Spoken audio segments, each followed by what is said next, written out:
Assalamualaikum warahmatullahi wabarakatuh. Sebuah konten baru kita akan membahas masalah-masalah mistis yang pernah kita alami. Mungkin banyak kita ngalamin nemu ketemu gundurwo, pocong, tuyul. Nah, kalau dari pengalaman teman-teman ada nggak? Coba dari Kak Sony dulu. Kayak Kak Sony ini kayaknya nggak asing lah. Coba sambil makan boleh, sambil makan. Silakan Kak. Tinggian.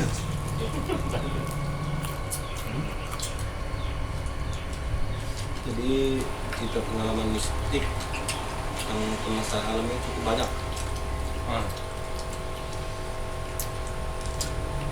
Jadi saya pernah kerja di suatu tempat lah ya. Iya. Sebut namanya. Waktu itu hari sudah gelap. Iya. Malam. Jadi masuk ke rumah kan. Masuk ke dalam dapur. Dapur cukup luas, banyak kamar-kamar yang kosong, cukup gelap juga. Terus ambil nasi, itu ada kucing hitam. Ikuti, itu udah kaget, itu. Terus kucing hitamnya ngapain? Ikut makan atau? Dia gini, gesek-gesek kaki. Dia itu bener kucing tadi, ini itu bener kucing. Bener-bener kucing itu kan? Suasana makin Cekam. cekam, tiba-tiba ada yang ini nih, ada shh, Oh, gitu. kaget kan, ini suara apa ya? Oh jangan-jangan pembantu, Ya, pembantu. gawe lain gitu kan. Yang lain. Nggak nasi ke depan kan, duduk di depan. Terus pas duduk di depan, ada sama teman di belakang ada siapa? Dia bilang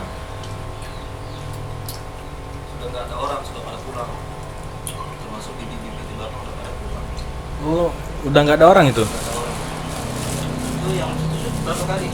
Satu kali. Keras banget kan? Wah jelas. Ada suara. Gitu. Dibahas nggak? Juga gitu. Enggak. Luar biasa tuh. Udah dengerin udah kaget. Terus dibahasnya lagi. Udah. Wah. Pas sudah tahu gak ada orang di belakang. Kaget. Wah, itu bener-bener setan tuh. Setan. Betul tuh. Setan saya yakin setan. Karena itu selama bekerja situ belum pernah ada gangguan. Nah, udah ini kalau ya masalahnya. Tapi ada lagi cerita lain. Gimana tuh? Jadi kan di situ ada musola, bukan kerja itu musola di kantor udah tua, jadi musola. Di tempat yang sama tuh. Iya, di tempat yang sama. Itu sholat di situ. Kalau sholatnya berjamaah bareng-bareng, itu kamar mandi pintunya nggak pernah bunyi, Oh. nggak pernah bunyi, getar ya. Iya. Tapi kalau sendirian selalu. Selalu tuh. Selalu. Tapi karena kerja kita di pinggir jalan, Iya. banyak mobil gede yang lewat, jadi udah bisa tuduh itu setan. Ya. Mungkin jadi getaran dari mobil. Tapi kalau pada posisi sholat jamaah kan mobil-mobil tetap lewat. Itu berarti mobil lewat itu terbantahkan Iya. dari mobil itu. Bukan, berarti. Berarti bukan. Bukan. Kalau angin dia tidak bakal bergetar. Kami sering sholat ketika hujan petir. Bahkan Nggak ada bunyi. nggak ada bunyi gitu ya. Tapi pas sendirian selalu. Karena suatu momen selesai sholat, getar tuh. Aku pegang pintu kamar mandi tuh. Berhenti getar. Apa yang terjadi? Aku buka lagi, getar lagi getar. Pegang lagi, buka lagi. Beraniin diri kan. Iya. Sampai aku buka kamar mandi tuh nggak ada orang. Udah tutup cabut, udah hilang rasa takut, sering diganggu kan. Jadi setiap sholat gitu terus? Iya, tapi Kalau sendiri kan? kalau sendiri, kalau bertiga nggak pernah, berdua atau bertiga nggak pernah. Oh. Terus? Begitu lagi, hari selanjutnya gitu lagi. Terus aku gak kaget lagi, udah hilang rasa takut kan. Ketika ada bunyi-bunyi, aku lompat itu kamar mandi. Sampai aku marah-marahin tuh si penghuninya, aku bilang, jangan saling ganggu lah. Iya. Ya. Kita sama-sama hidup. Ya, kita kan sama-sama, kami kan nggak ganggu, cuma ibadah doang di sini. Iya. Alhamdulillah pas kejadian itu, aku marah-marah sampai detik ini belum pernah lagi. Gak bunyi-bunyi lagi tuh. Ada bunyi lagi. Oh berarti penghuni di situ mesti ditegesin.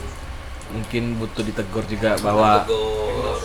kayaknya bukan ini sih, kayak dia tuh mengasih tahu bahwa kami ada loh di sini. Nah, dihargai mungkin. Mungkin kalau rame-rame mungkin takut juga dia kalau Takut pasti.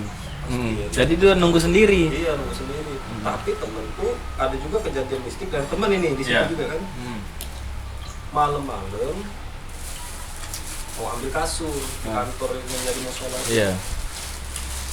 Dia dengar suara ini nih, orang narik meja. Gitu. Iya. Itu benar, mereka berdua dengar. Takut. Pucat. Tapi sekarang masih ada yang nggak berani ngambil itu.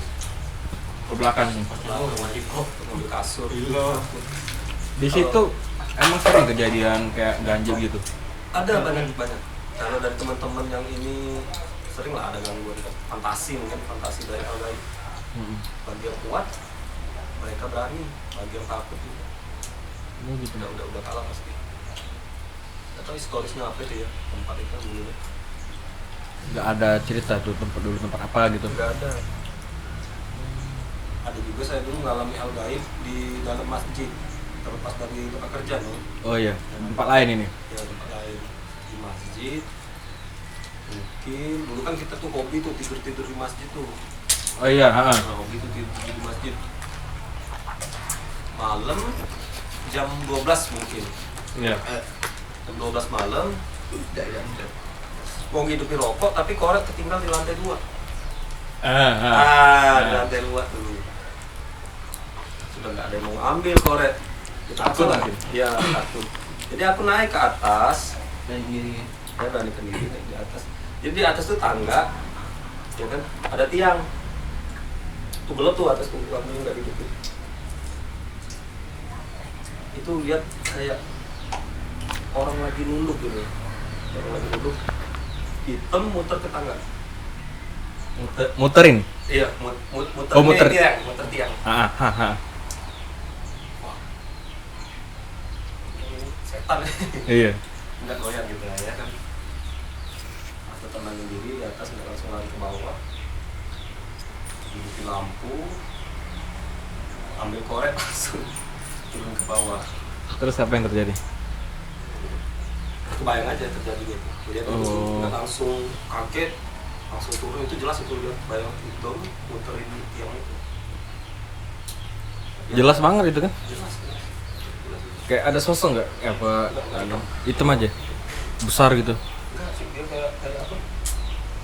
Itu seperti itu lah ya. Muterin tangga tuh gitu. Kayak orang Wih, jelas banget itu. jelas. Wow. Kita ya namanya fantasi ya. Kalau aku di keadaan itu sih langsung melompat sih. Ini ada teman juga yang menganggap kita itu penakut. Ada juga itu teman penakut yang bilang sholat masih takut sama gaib. Nah, jadi Yang udah sombong nih anak muda gimana? jadi tantangan gitu. Oh, sumpah aja ngomongin ketemu besoknya, tepat besoknya dia mau tidur duluan, lantai 2. Ini cerita dia nih. Iya, iya. Kayaknya kalau ngibul nggak mungkin. Iya. Kalau ngibul nggak mungkin.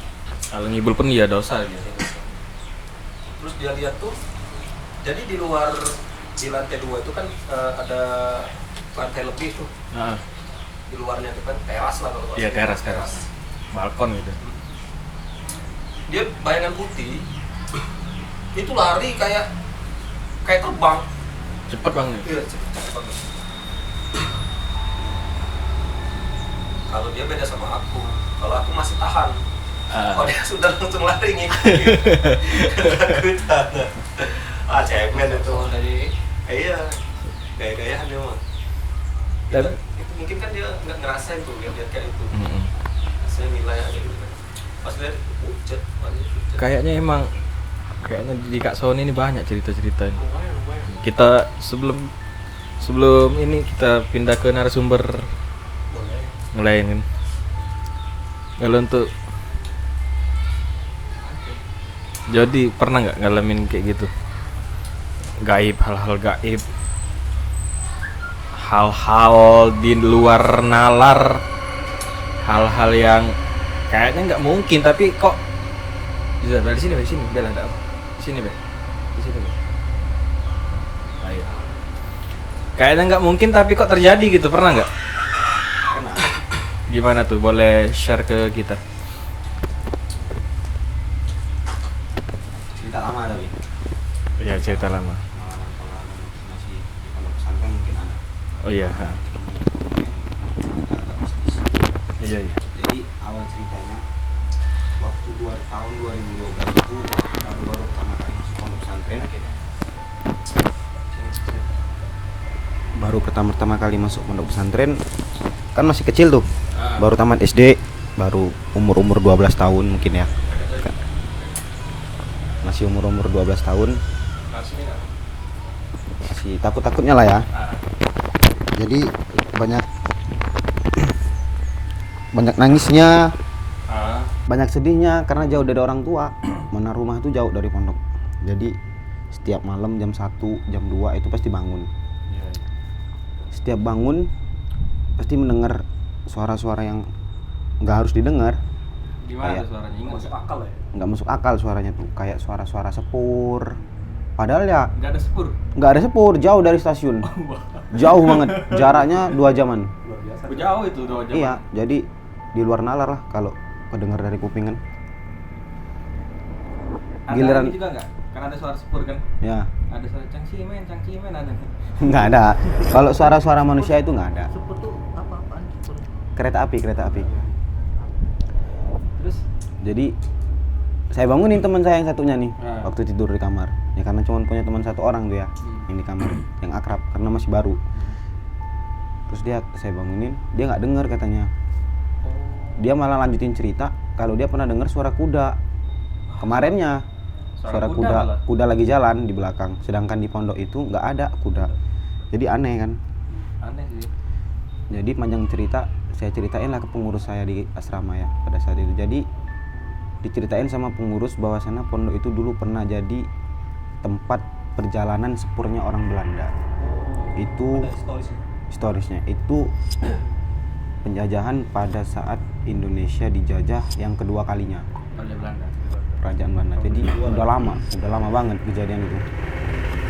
Gugur-gugurnya karena orang Belanda kalah ya.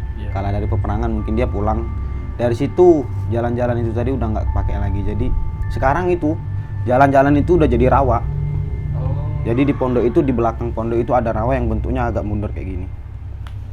Ya sebenarnya sih ya namanya ciptaan Allah ya, ada aja sih yang agak aneh. Cuman memang rutenya itu sama kayak rute sepur gitu. Bentuknya nggak cuma sekali, 2 kali, gini terus gini lagi. Kayak 8. Itu jaraknya agak jauh. Muterin kayak sekitar setengah hektar lah mungkin ya. Agak jauh juga jaraknya. Terus panjang cerita lagi, dilanjutin sama cerita pengurus.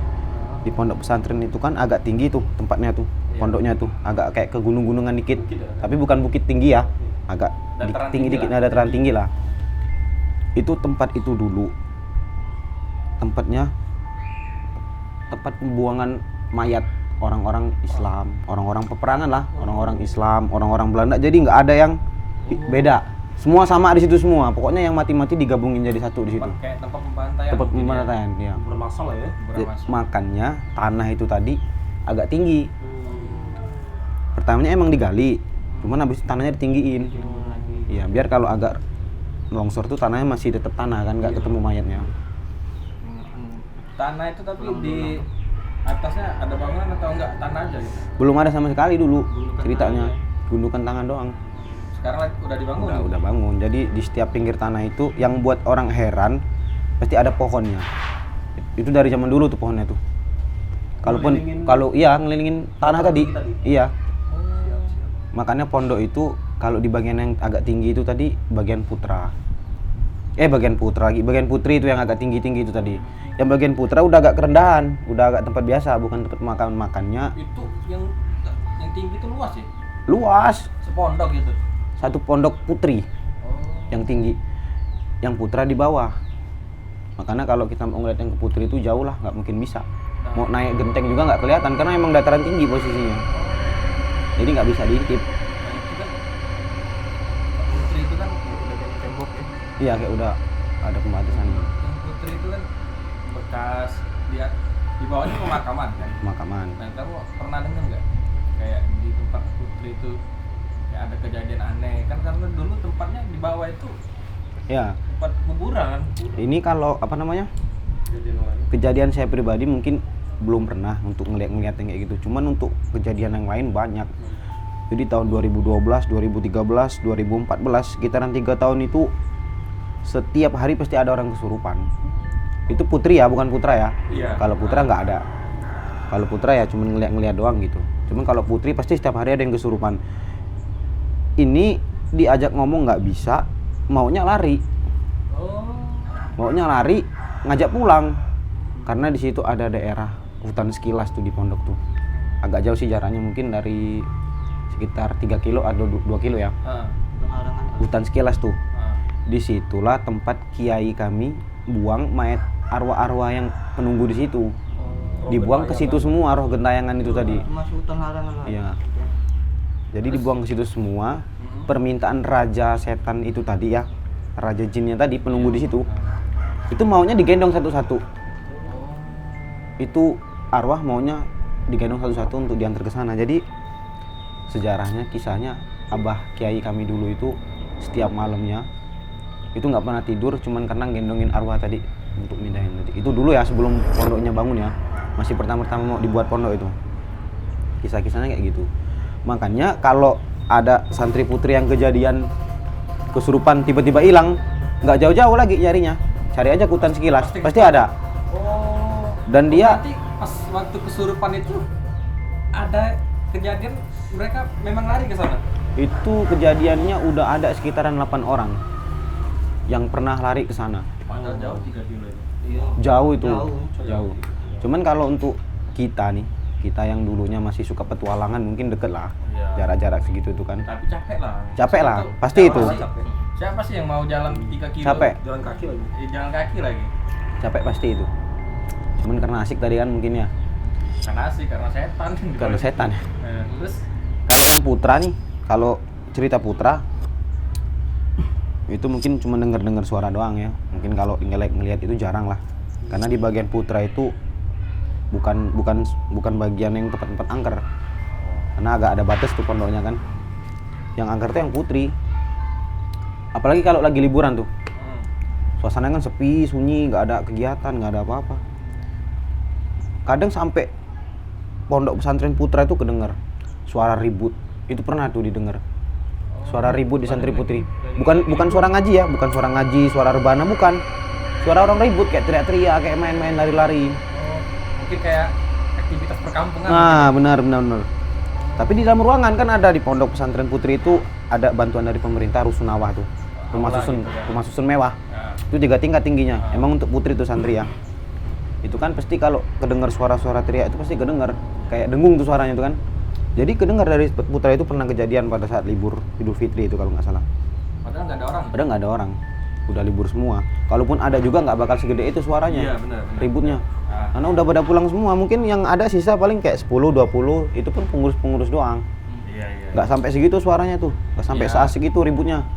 Motivasi apa dia untuk teriak-teriak? Nah itu Iya.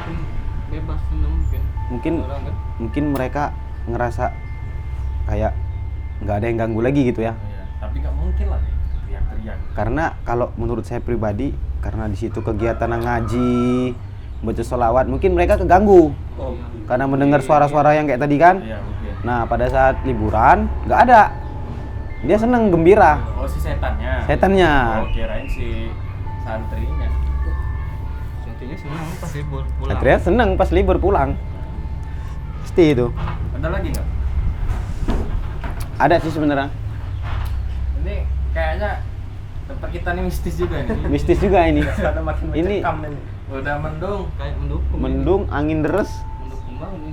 seng-seng, udah kayak mau terbang. Bukan mistis, emang miskin aja nih mah.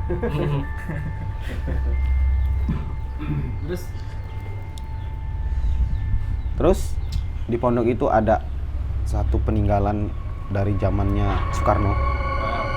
Dari zaman Soekarno. Tapi sebelum zaman Soekarno emang udah ada. Di zaman Soekarno itu peresmian doang. Jadi ada gedung ya, bekas pabrik padi. Pabrik padi jaraknya agak jauh sih, mungkin sekilo lah ya dari pondok ya. Nggak nyampe sekilo, kurang lebih lah.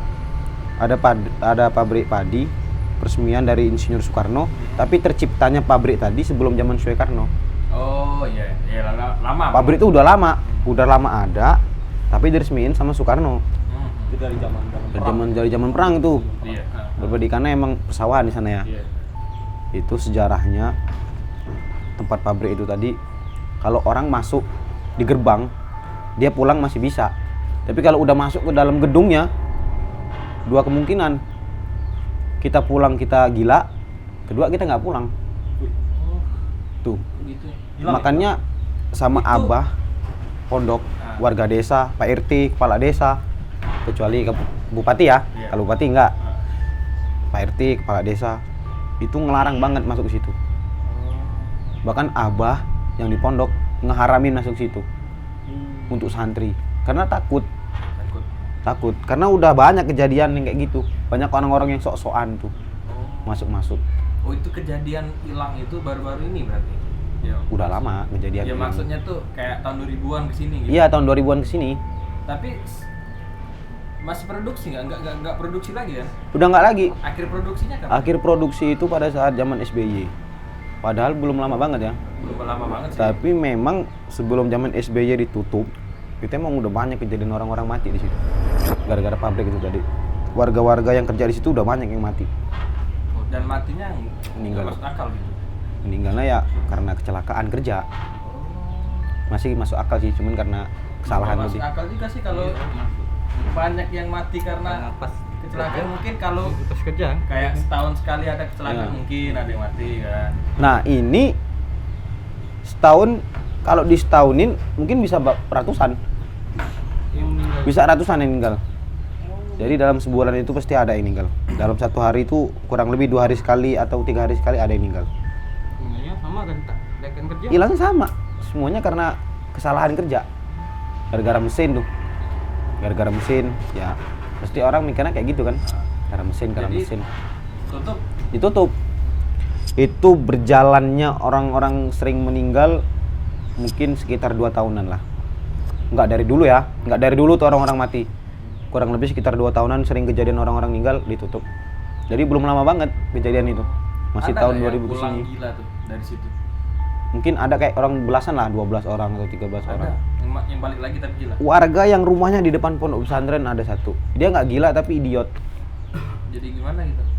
Dia nggak bertingkah kayak orang gila telanjang itu nggak. Cuman dia idiot, nggak ngerti. Nyambung lah. Nggak nyambung, diajak ngobrol nggak nyambung. Padahal awalnya normal gitu. Normal biasa. Bahkan bisa ngaji rumahnya loh di depan pondok pesantren. Kalau di pondok ada kegiatan ngaji, dia hadir. Tahu nggak alasannya dia nyoba masuk ke situ? Dia sih awalnya karena dia udah sering ngaji di pondok ya.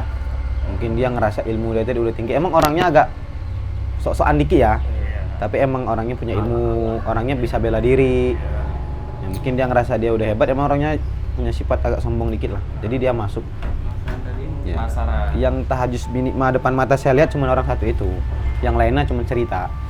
Itu kejadiannya beneran. Dia masuk. Masuk, Pas dia keluar? pulang. Kata dia sebelum dia nggak langsung ya, nggak langsung idiot, nggak langsung gila. Itu mungkin jarak sekitar 1 atau setengah hari lah. Jadi waktu jam itu masih ada.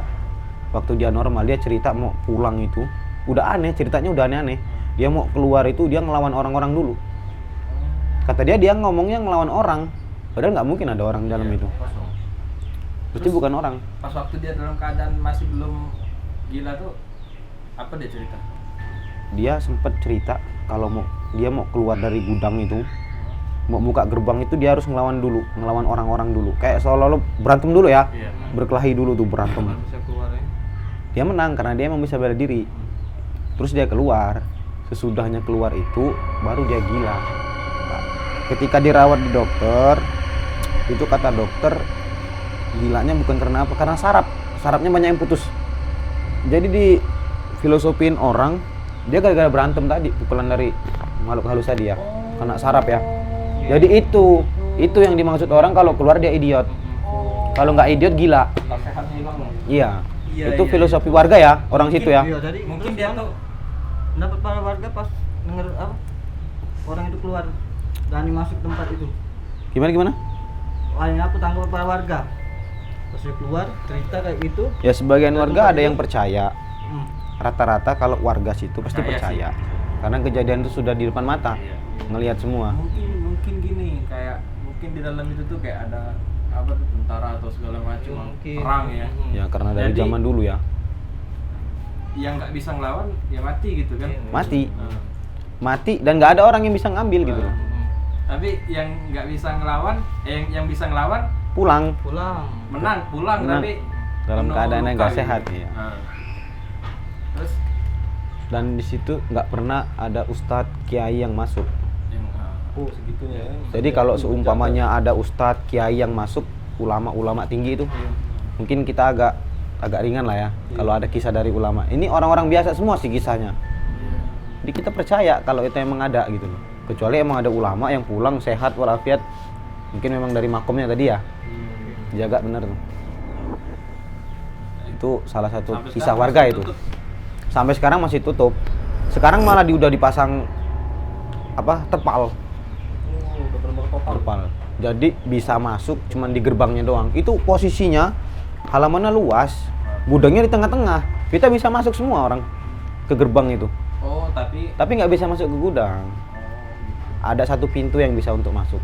Itu pintu belakang. Ukuran pintu biasa. Cuman itu satu pintu yang bisa masuk. Selain itu semua pintu dikunci, nggak ada yang bisa masuk. Bahkan ada yang dirantai dari luar. Dikunci dari dalam, dirantai dari luar. dijaga banget. Dijaga. Dilarang banget untuk masuk. Menarik. Menarik. Seru. Seru. Masih enggak itu. Ini nggak bisa saya sebutin di mana lokasinya. Iya. Cuman ada ini kisah dulu. Karena dulu saya mungkin masih agak mungil ya, masih kecil. Cuman jadi dengar-dengar cerita itu ya kurang didengar. Mungkin kalau ente masuk ke sana nggak sama kami di sini. Iya, mungkin. Kalaupun pulang saya di rumah sakit jiwa. Iya udah beres lah. Tapi banyak santri yang masuk ke gedung-gedung itu. Bukan ke gedung ya, bukan ke ruangan ya. Maksudnya tuh ke masuk ke pagar ya, ke halaman. Banyak santri yang masuk. Tapi nggak apa-apa. Karena emang nggak apa-apa.